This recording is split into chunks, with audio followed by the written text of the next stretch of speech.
Homer bought a milkshake only to have the cashier prompt him for a tip. Later, he took Bart to get self-serve ice cream, thinking that doing it himself meant no tipping. But an employee claiming that turning the screen around was hard work. With tipping expected everywhere, Homer felt suffocated. At a restaurant, he discovered that tips were now automatically included in the bill. He was both annoyed and relieved. Annoyed at having no choice, but glad he didn't have to decide. Still, the waiter reminded him that he could add an extra tip. Furious, Homer scrawled $1 on the receipt, but after he left, the waiter chased him down, mistaking his messy handwriting for a $10,000 tip. The staff praised him as a hero. The story went viral, and Marge urged Homer to clear up the misunderstanding. But when he returned to the restaurant, he found himself treated like a celebrity. Neighbors asked for autographs, and newspapers covered his generosity. Homer became addicted to the attention, throwing money around recklessly.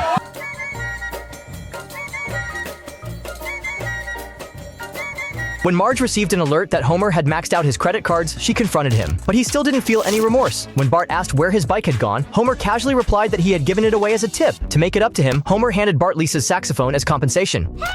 Marge forced him to swear off tipping, and he swore an oath. But at Moe's, when he refused to tip, Moe complained. Tempted, Homer broke his oath, fell back into his tipping addiction, and eventually smashed a pharmacy window just to leave a tip.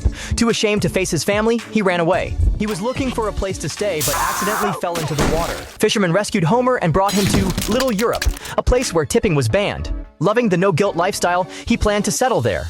Marge, desperate, enlisted her sister's help, but Patty urged her to move on and find a new man. Meanwhile, the kids tracked Homer down through his online shopping address. Homer praised Little Europe for its freedom from moral blackmail. Lisa suggested Springfield adopt the same system. Homer went to the American Servers Association to advocate for banning tipping, but got beaten up for it. Finally, Marge came up with a plan that satisfied Homer's tipping addiction and helped pay off his debts. Homer became a waiter himself.